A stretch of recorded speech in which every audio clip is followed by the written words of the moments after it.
We don't know. Keep talking about it. Who knows? Yeah, I keep waffling and I waffle. I'm like a pancake that waffles. All right, here we go. It begins. In 3, 2, 1. Another visitor. Stay a while. Stay forever.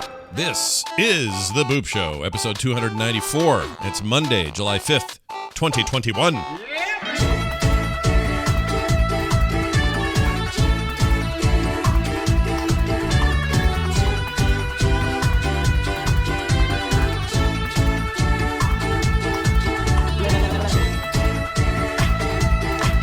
Everybody, welcome back to The Boop Show. This is The Boop Show. I'm Scott Johnson with Brian Dunaway. Hello, Brian Dunaway. Oh, hi, Scott Johnson. How are you? I'm all right. I've been eating these Blue Diamond almonds and peanuts, salt and vinegar, and they're bold. It has the word bold on there, which means bold. A ton of it, which means I'm super salty right now. So you guys get ready. Salty Johnson in your face.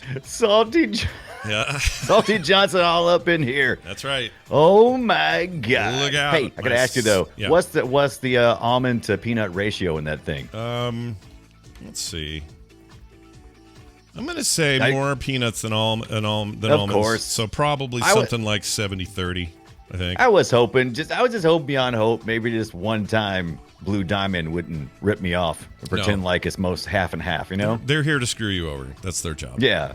So we got some extra peanuts. What should we do with them? How about we fill that almond container up from 30 to 100%? That's right. Peanuts. Hey, by the way, I hope everybody had a nice 4th of July weekend if you're here in the States. If you're elsewhere, you probably don't care. But I guess a week ago, the Canadians had their thing.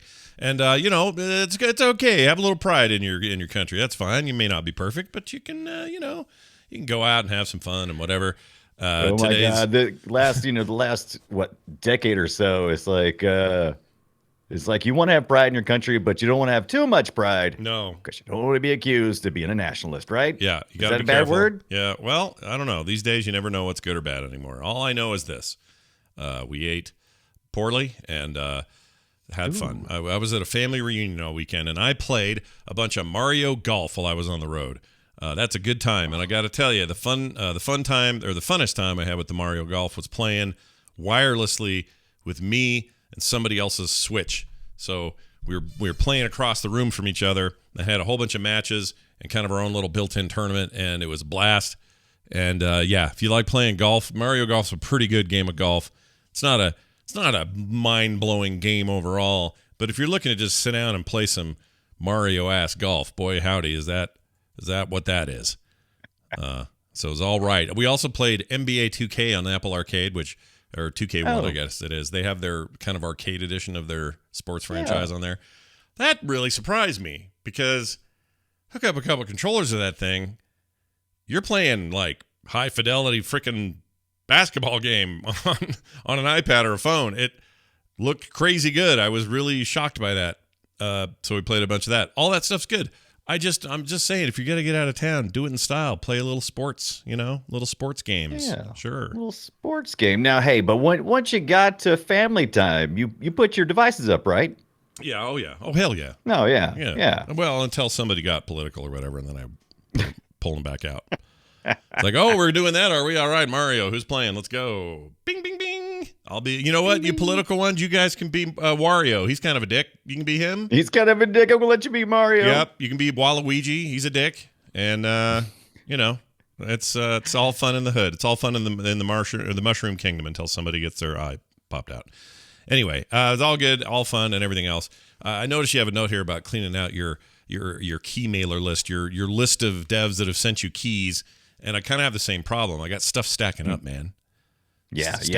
So whenever you belong to Keymailer, keymailer.co, no secret there. If you're a streamer and you would like games for a review, that's a great place to do it. Put you in touch with publishers and developers who are looking for people to put those games out there. And I've been doing that for a while for this show, and I have a couple of them that I feel like I need to catch up on because they were getting close to the time that the campaigns have ended. And I always feel bad when I don't play a game and somebody sends it to me and I kind of want to play it. Yeah. Like Sky Beneath. I've been playing that. That game's cool.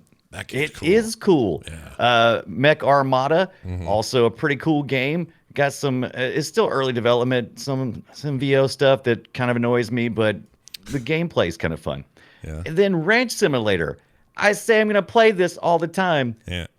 I got back into it again, and this keeps getting better. I just feel like this is going to be once it reaches full speed, this is going to be so much fun. It's just a silly, goofy ranch simulator game. It's a lot of fun. Yeah, so I agree. far. Well, I've been trying.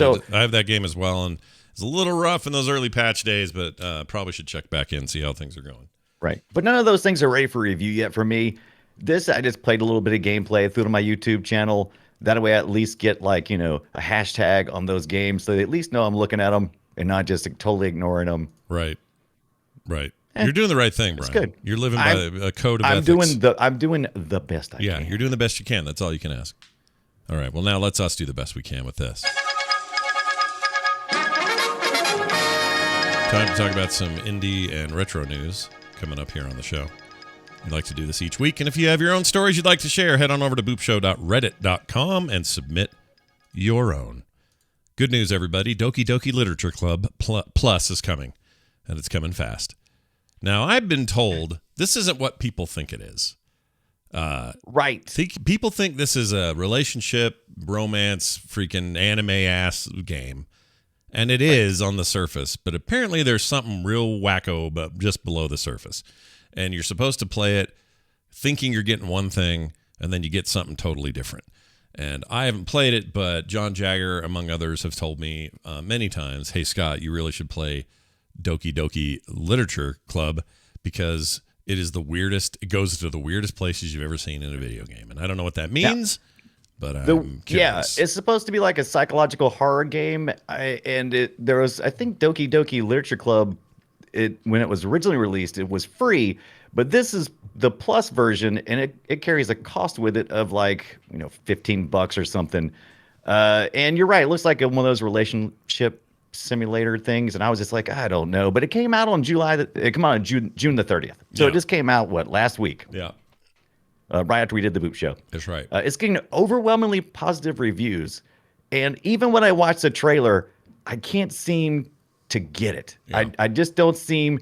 It's outside my comfort zone, and I post this poll in the Reddit, Boop Show Reddit, about getting outside your comfort zone, and I'm just like, I really got to force. I feel like I'm missing out, man.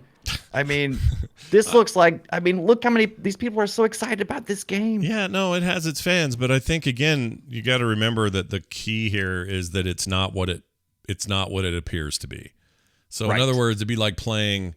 I don't know. We'll use Nintendo again. Let's say you opened up a package and went, "Oh, it's the new. What are the little dudes that run around, little tiny guys? What are they called? That game. Pikmin? Lemmings? No, Pikmin. Let's say you open it up and you're like, oh, the new Pikmin game. But then you start playing and then a portal opens up to hell and now you're playing Doom. It's a little like that. It's like really weird, out of nowhere stuff that I don't know personally, but I just know that there's some wackadoo business going on. Right. And it's not what you think it is. So anyway, out there, if you guys would like to check it out. Yeah, Frog Fractions is a good comparison, JC Calhoun. That's another game where you thought you were doing an educational game about frogs and math, and it turned into a totally different world. There's something really cool about that when games figure out a way to do that, and Doki Doki Literature Club is exactly that. So check it out. Mm-hmm. Well, not exactly that, because that's a different game. Anyway, hey, check this out. Also, the Fermi Paradox is on its way. Look at this. The Fermi Paradox is a choice-driven sci-fi narrative strategy game in which your decisions in one corner of the galaxy could end up messing up an entire civilization on the other end. Guide species through the millennium or millennia to help them explore the vastness of space, make contact, and perhaps create harmony. I think you should play that trailer that I included over to the right-hand side of that on YouTube. Yeah. This is also one of those things. It's like I was trying to find games, because I didn't actually try to find games. A lot of games that were released this week are games outside of my comfort zone, and this is one of them. It's also receiving mostly positive. I'm not really usually into the choice-driven narrative strategy games. I mean, is this a 4X game? Is this like a, I don't know, like Civ in space kind of thing, or what? What is this? I think it's a little less than that. I think it's a little more story-driven. I think there's a lot of reading. Yeah, you think there's some reading involved? Like choices. It's like, oh, you made a choice, and now here's what happened, but not in an illustrative way. More in a now you get to read this part of the story, and this is what happened. Play the YouTube video, and they kind of explain it a little bit better than I can. Yeah, absolutely. We're looking at the visuals of it now, but I would I think I'm actually interested just on the face here. I like this kind of stuff. Yeah, I mean, it looks really good. It looks very intriguing. I do like the idea of kind of the butterfly effect or the Fermi paradox in this choice, in this case, and I'm interested. Yeah, I'm interested. Yeah, I'm gonna watch. I'm gonna watch for this. Looks cool. It's on sale right now. Early access for $17.09. The Fermi paradox. That's a good price. That's a good price. Also, it's got a demo. Looks like, yeah, you play the demo. Does it have a demo? Yeah, you want to play the demo? Get in there and play that there demo. Also in the news, Wonder Boy Asha in Monster World is coming or is out now. An icon of adventure is back. Everybody remember Wonder Boy back in the day on your what was the famous? Was it the NEC Turbo Graphics you played Wonder Boy on? Yep. I don't remember. Anyway. You keep talking, I'll keep looking. You become a real Wonder Boy in this game, and it says here it stays true to its roots as the latest part of the legendary and successful series that dates back to 1986. Yeah, Sega. It was definitely a Sega game, so it must have been 86. You said what was that? What console was 86? Master System, maybe. I think so. Let's see. If it was Sega, it would have been Master System, I would assume. Anyway, if you like Wonder Boy, Wonder No More. Also was in I think I want to say it was an arcade game for a while. Wasn't there a Wonder Boy arcade game? It was on the Commodore 64, the Amstrad CPC, like you were trying to say, I think the ZX Spectrum, the Master System. They had it on the Game Gear. Yeah. And get this, you could have played it on the Wii Virtual Console. Whoa. Yeah. Wii? Get out of here. Whoa. The Wii. Well, it's new again, everyone. What? So dive in, get in there, and see what you think. And a reminder before we get into our games this week, if you head to our Reddit page and you submit a story, we might just talk about it on the show at boopshow.reddit.com. Is it a new release you think we should check out? Is it some other kind of news that relates to indies? Let us know. boopshow.reddit.com. Okay, Brian. Boop. I've been putting this off because we had other stuff to talk about, but I'm so glad I'm finally talking about it. I'm here to tell you all about today a game called Wildermyth. Wildermyth. Yeah. I've been waiting for this. Have you had any other exposure to this game before now? Have you heard of it? Have you what's your deal? Yes, I mean, this is the game that I was going to play a few weeks back, and something else came up. I forget what it was, and I was going to circle back around to it, and I didn't get to. So Scott's getting to play the Wildermyth. Let me know what the worst. Okay, well, let me tell you what I think of this. This is a pretty rad game. It's made by World Walker Games. They both published and made it. Came out June 15th, 2021 at a price of $24.99. If that sounds like a lot for a small indie, maybe normally you'd be right. I think it is a steal because this game is on my short list for best indie game of the year. Probably right now, I think it's in first. It's really, really good. Here's the official description. Wildermyth follows heroes over their whole careers, from their pitchfork days to their powerful primes and on into old age and memory, meaning they die. In a party-based procedural storytelling RPG where tactical combat and story decisions will alter your world and reshape your cast of characters. Everything they say there, count those all as promises fulfilled because they do exactly what they say. And it is amazing. I think this thing is going to influence games like it for years to come. And this is a dev to just like keep your freaking eyes on because I feel like in some very fundamental ways, they have reshaped what an RPG can be, and especially one where it definitely harkens back to what it might feel like to kind of run your own D&D campaign, but with characters that aren't other humans, or players that aren't. You're basically just sort of running this thing, and it feels very D&D in some ways, right? But not in like complicated, too much math sort of rules sort of ways, but just kind of what it's like to create characters and have them be certain archetypes, have certain attitudes, how that changes the way things are played, the kinds of choices they make, the percentage chance of getting those things right or wrong. Like there's not overt dice rolls, but kind of implied kind of percentage type stuff based on who you are. Anyway, I think it's really, really great. What I love about it, here are some of the pros. For me, it's the dynamic story. It feels like your own personal, like I said, D&D fantasy campaign every time you play it, and it never feels the same, partly because it is never the same. Your characters are generated, their names, their attributes, what they look like are all generated before the campaign, and you can change it and re-roll them and do all sorts of stuff. So you're never starting with the same people twice. The game is highly replayable. The combat is amazing. It's turn-based, which I love anyway, but despite this simple art style, which I'll get to in a minute, it just feels like it's full of depth. For example, one of the things I really like about it is the magic class in the game. Oh, and I forgot what they call themselves. Anyway, basically the mage type characters, one of their chief abilities right out of the gate is, instead of doing, okay, so let's say you've got a bad guy 30 feet from you. Instead of sending a fireball to him and hurting him, instead you basically possess objects in the world around the enemies. So you might take control of a bookshelf, and then that bookshelf is going to fire a bunch of books at you and hurt you and give you blunt damage. He might take over the fireplace and send fire your direction from the fireplace.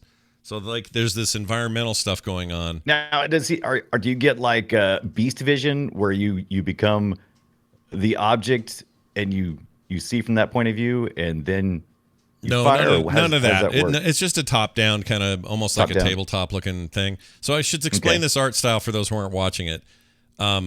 It's very comic book. The story itself is very comic booky. There's, word bubbles and dialogue and these characters, and the characters all have bad backs basically. If you look at the style, they're just all hunched over, and I don't know why that is. And it's one of my cons of the game. I'll get to that in a minute. But also the con is that what you're putting in your Steam review? All characters have bad backs. They seem like it. I mean, if I had to, the thing is, I can't complain too much, because what they're actually pulling off with these simple character designs is nothing short of groundbreaking. And in any other format, like if they were going to do, really complex 3D models or something, it's a way bigger production. Like, I don't even know how you'd even do that with a proper, AAA freaking budget or anything. Like, what they've pulled off with these simple characterizations and little riggings is really, really neat. I'll get to that in a second.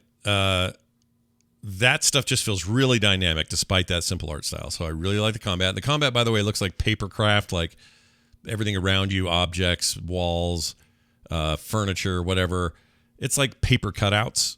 This is on purpose. This is the design style they were going for. And again, I think it serves the game fine aesthetically, but moreover, it serves it mechanically, because to do much more than that would require just so much more focus on the technical, and it would mean they had less time to spend on the just whimsical and amazing story stuff and everything else.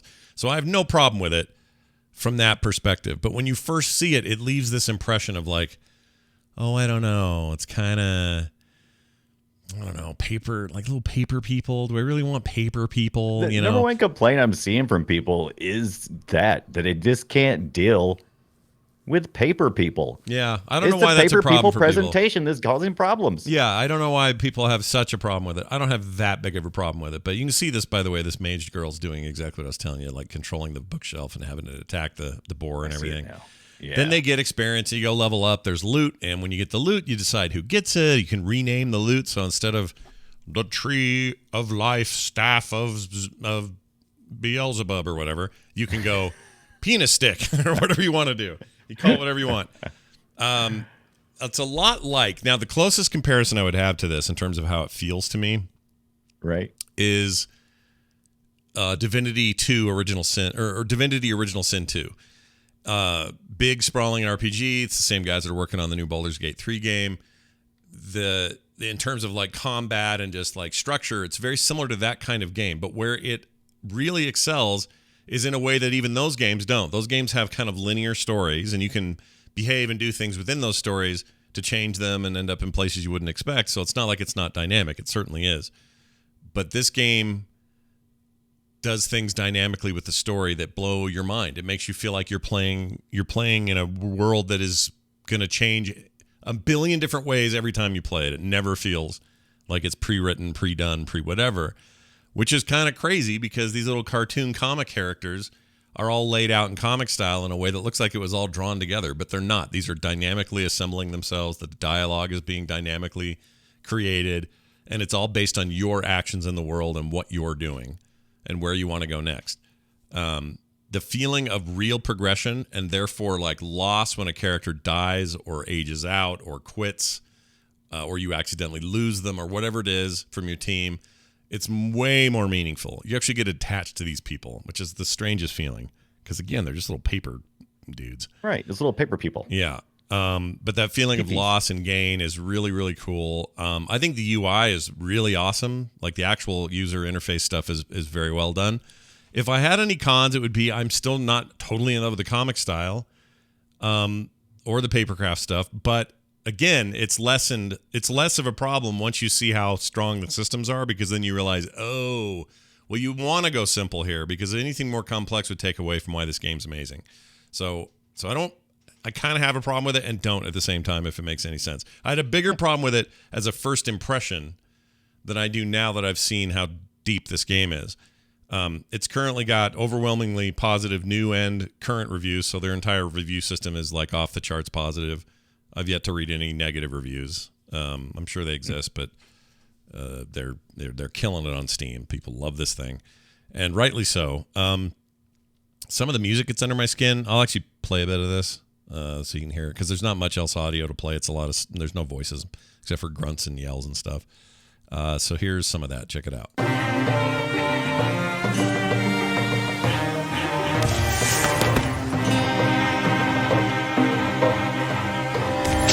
So it's fine. It's just a little on the nose. I don't know if it's even on the nose. Like, here's some more.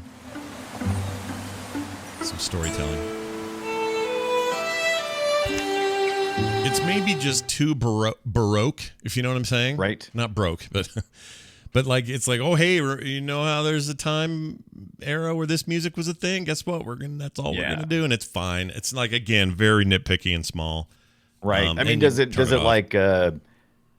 change like that type of music when you're getting into more action, or is just, you know? If there's a battle, it totally changes and that sort of thing. Okay, good. So it's something you can turn off or down, or, substitute your own, whatever you want to do. You also want to do as good a job as you can of involving the entire team in these fights, or else some are going to get more XP than the others. So it's just this like little thing that sort of pokes you every time there's a fight where you're like, oh yeah, I should probably let her hit something, because if I don't, she's not going to get as much XP and they're going to outlevel her or whatever. They also, in these cartoon panels that you're seeing in the video stream, if you gave that lady a new sword, she'd have the sword in these cartoons. Like, interesting. It's in some ways that technical limitation is actually really rad, because yes, it means less work because it's all 2D assets, but they've done the work to include it in the world and have it affect you. If you wear a new helmet, the helmet is in these cartoons from now on, as if they were just part of a cartoon that was already pre-written. But it's not, because if you give it to a different dude, she wouldn't be wearing it. So there's a lot of that kind of thing, a lot of choices to make. Those choices have real impact on the world. I think this is a love letter to RPG fans of the purest form. Like, I really freaking love it. There's an overworld thing. If there was one more complaint, not really a complaint, I'm just getting my head around it is the problem. I just find it a little obtuse. There's like an overworld mode where in between missions and traveling to different places and doing different things, there's an overworld thing with, like, you basically can set up defense on one of these chunks of land, and that takes time, and there's like a world clock, and as that time ticks away, you put up your defenses, and then, okay, fine, you go to another part of the world, and while you were gone, some creatures are now attacking one of your other parts of the land that you control. And so there's like this overworld, almost RTS kind of thing happening. I don't even know. And that's more like the board game part, right? Yeah, that feels like Risk or something. Yes. Yeah. And I'm not sure that's my favorite thing in the world, but I'm also not super far into my second run where I guess what I'm starting to see the value of it. I'm understanding the mechanics better, and I'm not hating it like I thought I would. I ended up killing a guy. Go ahead. What is the meaning behind Wildermyth? Is that It's the name. is that the world? Is that the sword they're after? What is it? I think it's just a fancy, fun name for a. This is a fancy fun name. Yeah. Oh, okay, so maybe you guys haven't gotten to reveal it. Yeah, Okay. it's Wildermyth, Wildermyth. And it's just, Right. I think it's just for funsies, you know. It's not Wildermyth, right? No, definitely not Wildermyth. Van Wildermyth. Yeah. Van Wildermyth. Anyway, the overworld stuff, it gets better with time. Not really a complaint. The truth is, I don't have much to complain about. I'm so blown away and bowled over by this thing, completely fallen in love with it. And right now, it's my top recommendation on Steam. I just freaking love it. One of the best games I've played in a long time. Top contender for my indie game of the year. As I mentioned, I'm going to give this 9 out of 10 movable fires. And that would make sense if you played the game. That may be the highest score I have heard Scott mutter yet. It is, since we started giving scores. Yeah, totally is. Yeah. Yeah. Now, I liked it that much. John was the one who suggested this, right? Or was it Bo? John did. And Bo, I think Bo and I were both like, what? Really? This thing looks weird. And we were both like standoffish about it. And then we played it and we really like it. And I don't want to overstate it or oversell it, but it's really singing my tune in a way that I didn't expect. I wish the characters didn't all have bad backs, but that's just look at them. They're all hunched over all the time, no matter what you're doing. There's something about that. There is, it is because the way the board is set up, maybe, and the fact that they're paper, because if you stand them straight up, you'll have some perspective problems. So you kind of have to have them hunched over and bouncing, right? I mean, I think it just makes for a much simpler process, probably a simpler pipeline for them to get the thing done technically, you know? Right. But it's super rad. By the way, you can set up a ton about your difficulty if you want to just sort of have a story good time and not have too much challenge. You can play that way. If you want to make it harder, you can play that way. You can have up to 5 people on your team. You can split up sometimes. Weird dynamic stuff like someone will leave for a while to see their parents, and then you'll find out later that they're not coming back because they love it at home. And you can decide if you want to go back. Reminds me of another game I played. Oh, what was that? Because I always thought that was weird. I'm like, what? Yeah, you can't just leave in the middle of. That's not how. But that's how it would go in real life. In real life, they would. They'd be like, I don't know if this is for me anymore. So there's a lot of that kind of stuff you deal with. A lot of different infighting, like some of your character, and you can choose a lot of this. It's like, well, do you want these two to be rivals? They'll help each other, but they're kind of what's not the word rival? What do you call it when you and your sister are vying for attention? You are competing. It's a conflict escalation. Whatever that is. But you can have that, or you can be like, ooh, I really like this girl. I'm going to treat her good or whatever. And there you go. Sidian nails it with rivals. Your rivals. Rivals. That's what I meant. Rivals. Yep. Sibling rivals. Yeah. So there's some of that in here. It's so funny watching this person's story. These characters are none of mine. I don't have any of these looking people. And that just tells me once again how diverse the game can be. Right. I do like that. It's really, really neat. Even if they all do look like Shaggy from Scooby-Doo. Whatever. I'm just saying. They kind of do. It's You're fine. Not wrong. Again, this is a matter of taste, but a slightly different art style. It's just a little bit like some kid in junior high drew these a little, Right. And he's a good artist, but not quite there yet, that kind of thing. And I don't want to besmirch anybody who did the art here, because it's obviously an aesthetic choice, and they went with it and whatever. But if these looked more like serious comic art, I might be more positive about the art. Or if it looked more like even more stylized and went like full. I'm trying to think of a good example. Like all the Clay games, the Clay Entertainment games, they all have a certain look to them. Like they would do a killer art style pass on this. Oh, absolutely. I mean, this is kind of how top down. He's almost paper-like, right? That Clay game, Don't Starve. I mean, yeah, he totally is. You could have done that. I think it would have been. Thing. In fact, what I would like to have happen is for Clay Entertainment to to play this game and then get really awesome ideas about their own take on it, and then make a game that's based on these systems. That would be amazing. Anyway, it's very cool. I loved it. Again, the name is Wildermyth. You can't miss it on Steam, and the reviews are through the roof. Stellar. Yeah, I think maybe a demo as well. Hold on. Everything's got demos now, so let me just see if that's true. That doesn't sound like right. This has take it back. There is no demo. But there is, let's see, is that true? Yeah. No demo on this game. 100% worth that $24. Like, not even a question. Just an easy buy for me. And I guess it was in a very short early access, but I didn't see it. I didn't know about it. But apparently that was a thing. And it hit its 1.0 launch on, looks like Monday, the 22nd of June. So it's really hasn't been that long.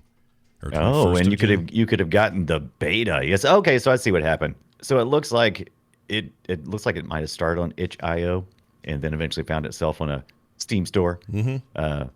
Lowest price in this game has been $15.99, 20% off. Yeah. Probably when it launched. Yeah, that sounds about right. Yeah. I'm trying to find a negative review and I can't. You can't do it.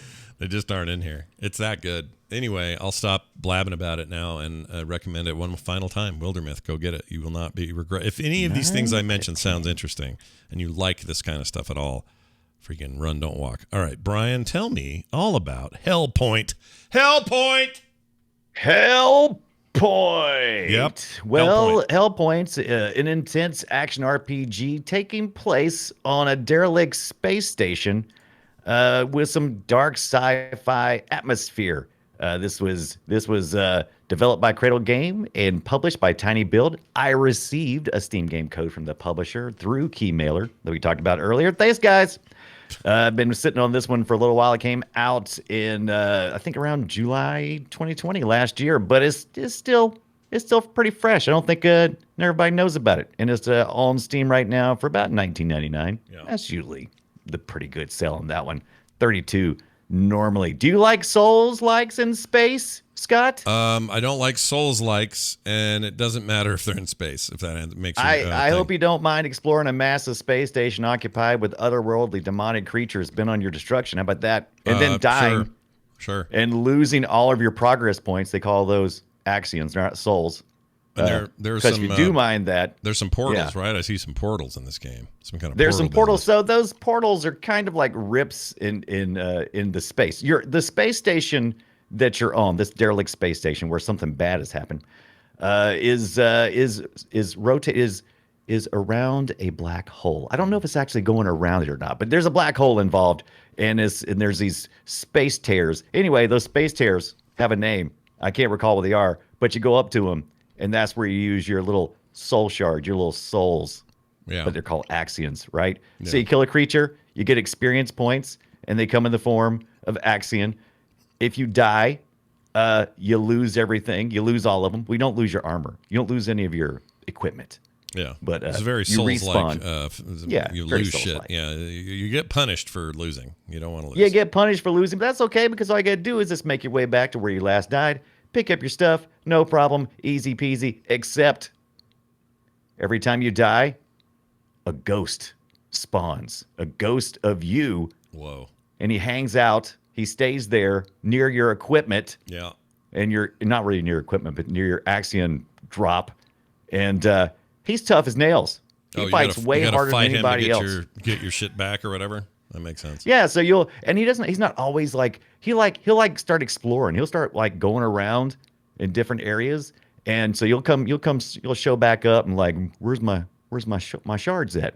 And he'll come flying around the corner, running full steam at you. You're like, oh, yeah. And you have to, hopefully you can do a good roll. This game has some really good responsive controls. There's always important in Souls-like in the combat to be able to roll, dodge, and break those shields when you're attacking. All that stuff's very important. I like when you die, it says Spawn deceased, which makes it sound like the comic book character Spawn has died. It does, because what happens is you actually start this game, you're organically printed in this pool of goo.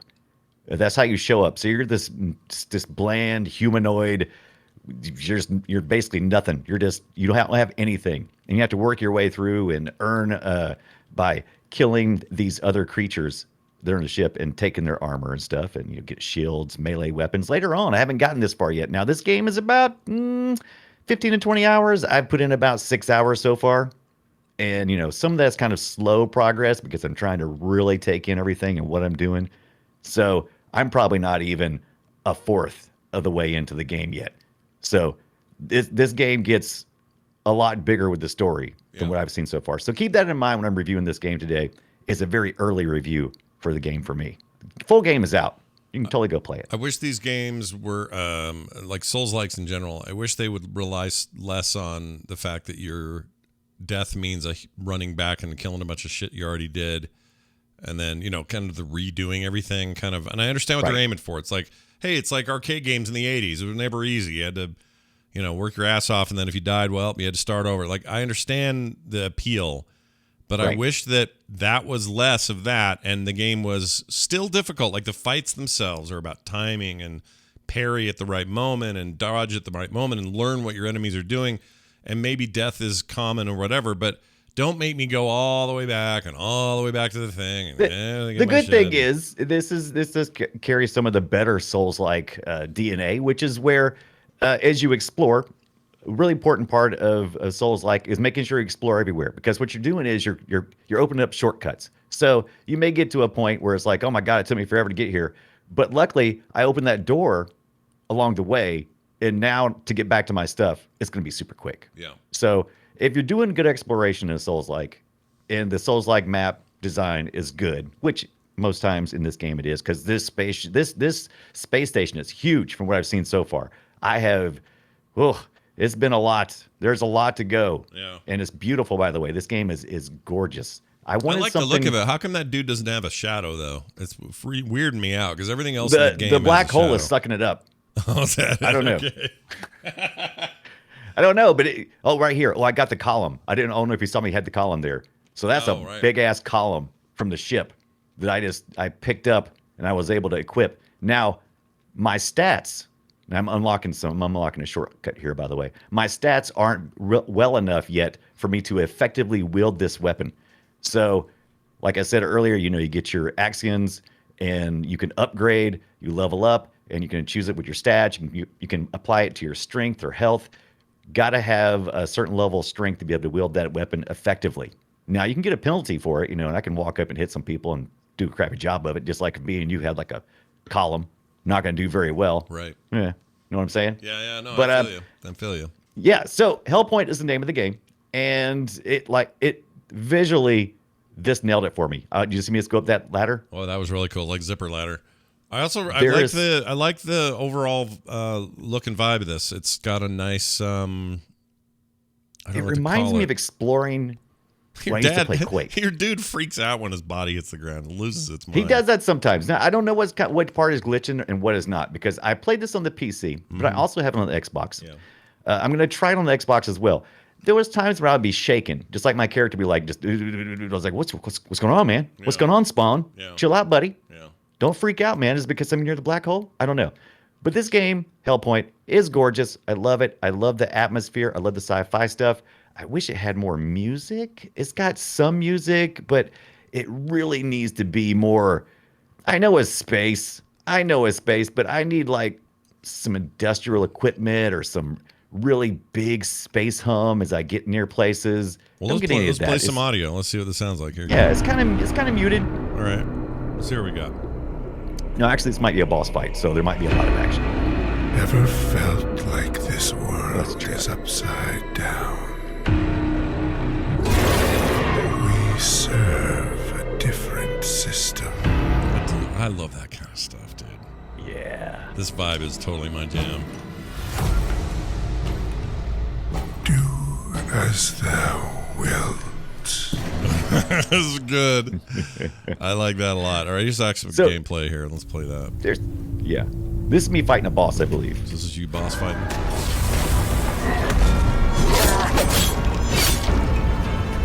A lot of hacking and slashing. It's got some good meaty, chunky, fighty stuff in there. I like it. There's so much satisfying about this game. Now, it's not satisfying to die relentlessly and keep having to, get back to your loot. But the slashing, the killing, the eradication of the enemy, is very satisfying. The going up and down those ladders is the coolest thing because they're like little energy ladders, and you just grab a hold of the little line and just zips you up, and makes this really cool noise. Whoop, and you come back down, whoop, and it's just there's the ghost. There's the ghost. There's my ghost. I'm living with my ghost. Carrying his the big old column and his own self there. Yeah. So the last time I died, I had that column equipped. And so when I came back, I had to face that. So if you die with your best weapon or a powerful weapon, you may be screwed. Yeah. But yeah, I really like this game. I've played so many pixel games lately that I just wanted something different. I wanted something pretty.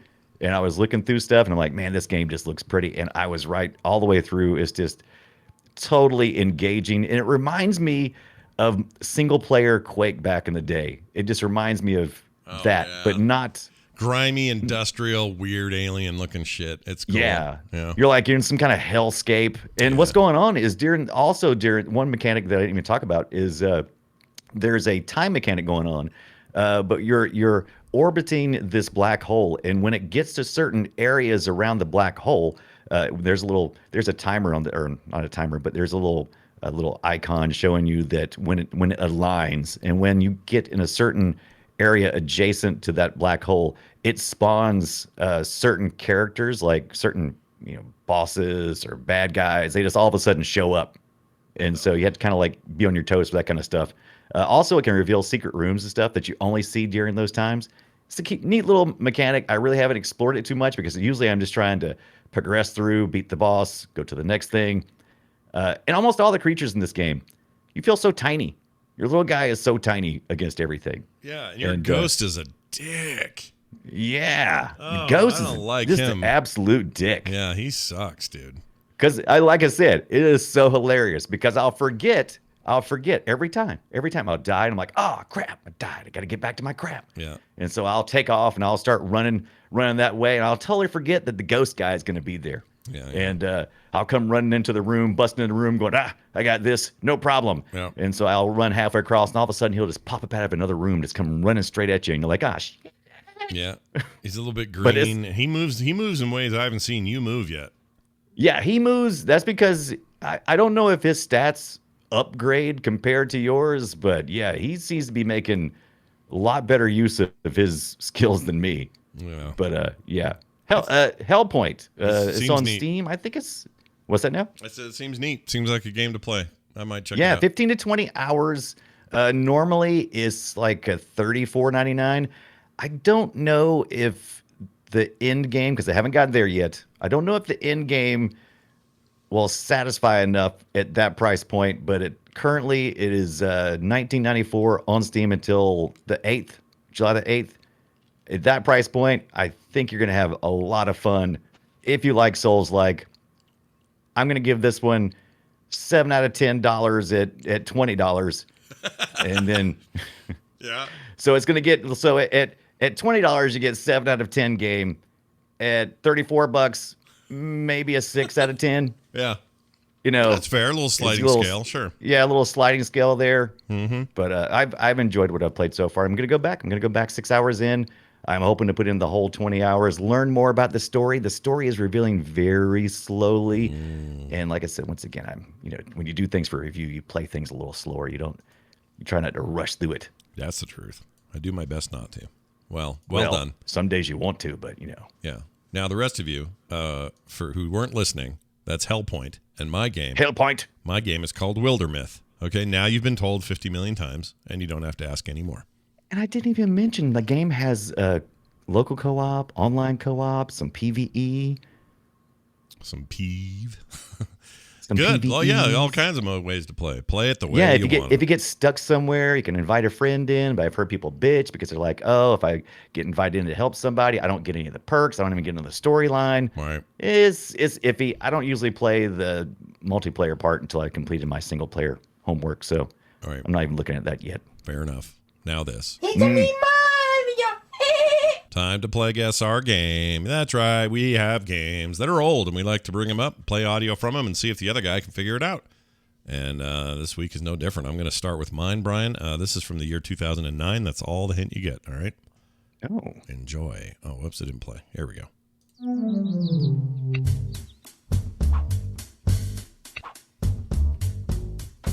What year? Oh, 2009. got it already. Yeah, what do you got there? That's either got to be some Peggle, right? Yeah, that's some Peggle, all right. Peggle 1, baby. Peggle 1, baby.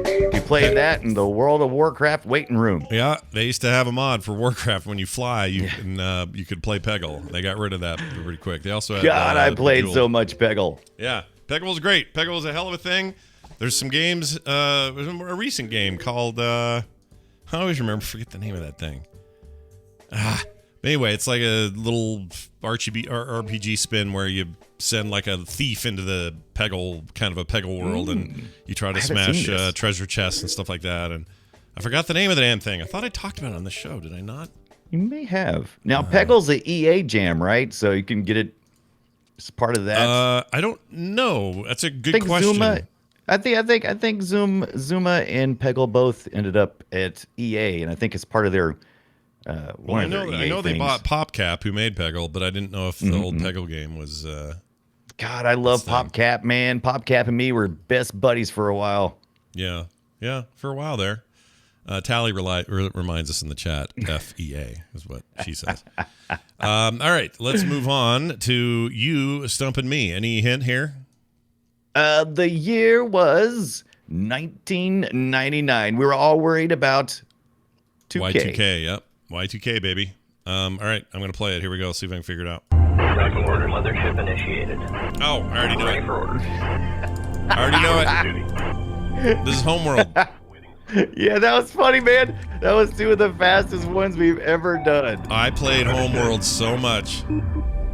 That music and those voices will never leave me. They're part of my being. I love so everybody, part of the reason that I really like Shipbreaker so much, and I talk about it all the time, is that game feels like it's in that universe. It's got the same, very similar kind of vibes going on. And I could not get enough. Oh, I loved Homeworld so much. Oh my gosh. Yeah. I knew you did, and I was like, either this is gonna drive him nuts or he's gonna guess it right away. Thing about Homeworld though, for me, it was less about the RTS and the gameplay, which was all good. I didn't care as much about how the game played. I cared about how it made me feel. Right. And how it made me feel is like, this is a rad interpretation of galactic bullshit. I love those big capital ships, the big, tall, long one, banana-looking ones. I love the sound of this game, the tracers, all the ships left behind that would slowly fade with time. So much cool stuff, man. Freaking loved it. So good, so good. So good. All right, yeah, it was the fastest we ever did. Well done. Yes, but that was just amazing. Yeah, we must have just hit the right ones. Hey, good news, everybody! If you stick around after the show, you're going to get some games, and not only are you going to get some games, 3 lucky winners will win the following games, or they'll win one of 3. Will get one of each of. No, how am I trying to say this?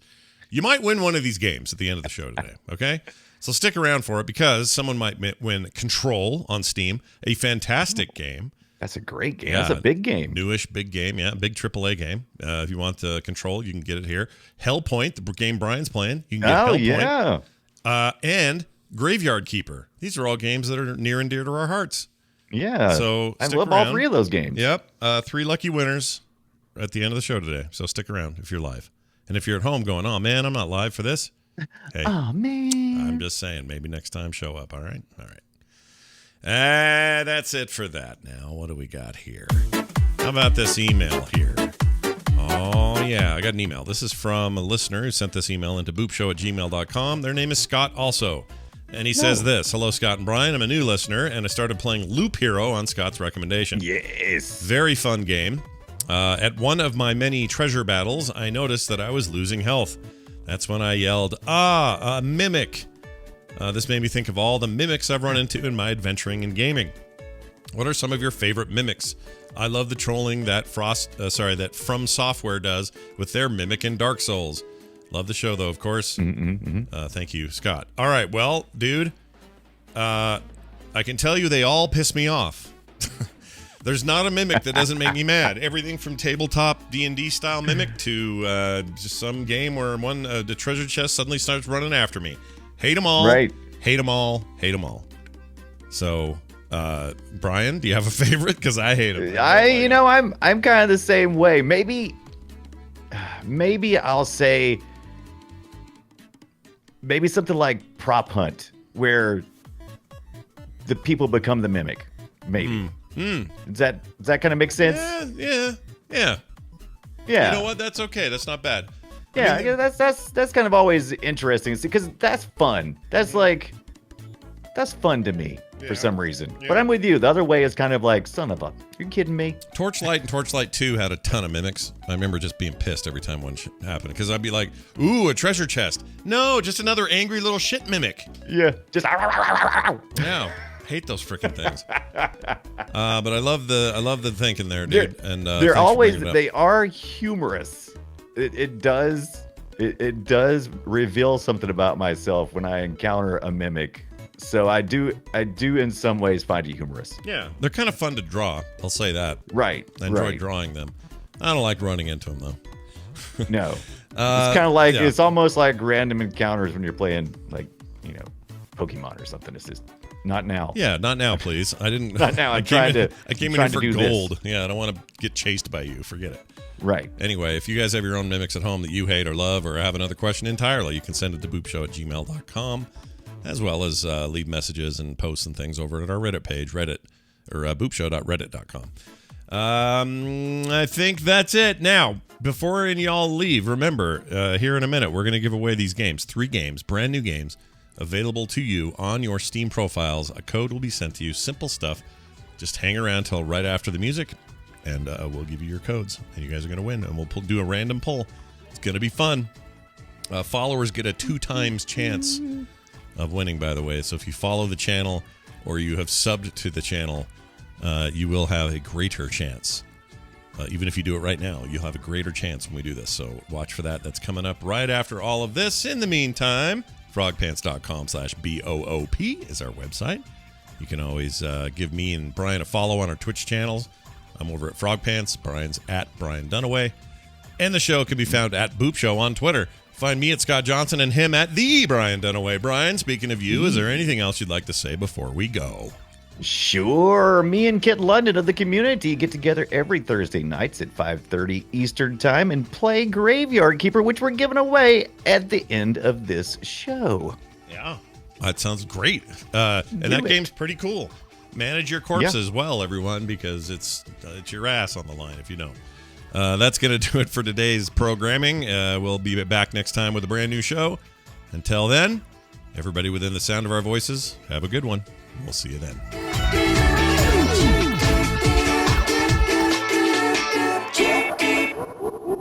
This show is part of the Frog Pants Network. Frog Pants Network. Get more shows like this at frogpants.com. I don't like Steam. Sometimes I do almost do Elmo. Yeah, that's a good combo.